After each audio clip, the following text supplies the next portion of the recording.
Hello viewers, welcome to my channel EC60. இன்னைக்கு Tamil Nadu syllabus standard 10 chapter 5 example number 5.22 பார்க்கலாம்.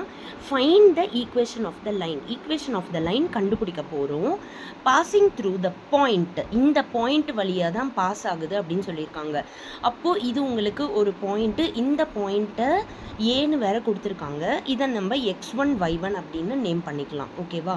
அடுத்தது and perpendicular to the line joining the points. இந்த ரெண்டு பாயிண்ட்டுக்கு பர்பண்டிகுலராக இருக்கிற லைனோட அப்படின்ற மாதிரி கொடுத்துருக்காங்க. ஸோ இந்த மாதிரி பர்பண்டிகுலர், பேரலல் அந்த மாதிரி சொல்லி ரெண்டு பாயிண்ட்ஸ் கொடுத்துட்டாங்க அப்படின்னாலே நம்ம கண்டிப்பாக ஃபஸ்ட்டு வந்து ஸ்லோப் கண்டுபிடிக்கணும்.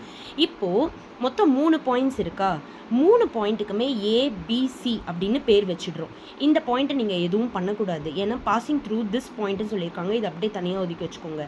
இப்போது பிக்கும் சிக்கும் வந்து பர்பண்டிகுலர் அப்படின்ற வேர்டு யூஸ் பண்ணதால் நீங்கள் பிசிக்கு ஸ்லோப் கண்டுபிடிக்கணும். இப்போ 2 பாயிண்ட் தெரியும், ஸ்லோப் கண்டுபிடிக்கணும் அப்படின்னு சொன்னாலே என்ன ஃபார்முலானா y2 minus y1 by x2 minus x1. இப்போ இது x1 y1, இது x2 y2 அப்படின்னு நேம் பண்ணிட்டீங்கன்னா 7 மைனஸ் 5 டிவைடட் பை 4 மைனஸ் 2. அப்போ 2/2 1 ஆகிடும். இதே பேரலல் ஸ்லோப் அப்படின்னு கொடுத்துருந்தாங்கன்னா இதையே நீங்கள் எம்மாக மார்க் பண்ணிப்பீங்க. ஆனால் இங்கே பர்பண்டிகுலர் அப்படின்னு சொன்னனால இப்போது இதை அப்படியே நீங்கள் எடுத்துக்காமல் இதை பர்பண்டிகுலர் ஸ்லோப்பாக மாற்றணும். Perpendicular ஸ்லோப்பாக மாற்றணும்னா -1/m. ஸோ -1 இப்போ நம்ம கண்டுபிடிச்ச m வந்து 1.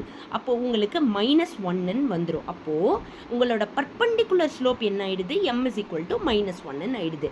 இப்போது அவங்க கொடுத்த அந்த a அப்படின்ற பாயிண்ட்டை இப்போ தான் நீங்கள் யூஸ் பண்ண போறீங்க. இதை x1 y1 நேம் பண்ணிக்கோங்க. இந்த பர்பண்டிகுலர் ஸ்லோப்பை mன்னு வச்சுக்கோங்க. இப்போது ஒரு பாயிண்ட் தெரியும், ஒரு ஸ்லோப்பு தெரியும். ஈக்குவேஷன் ஆஃப் லைன் வேணும்னா இதுதான் formula. y minus y1 equal to m into x minus x1. So y minus 4 is equal to mக்கு பதிலாக -1 into x minus 1. இது அப்படியே இருக்குது. -1 உள்ள இன்ட்டு பண்ணால் -x plus 1. இது -x இருக்கிறதுனால இது ரெண்டுமே இந்த பக்கம் கொண்டு வந்துடும். -x இப்படி வரப்போ +x ஆயிடுது, +y இங்கே தான் இருக்குது, -4 +1 இப்படி வரப்போ -1.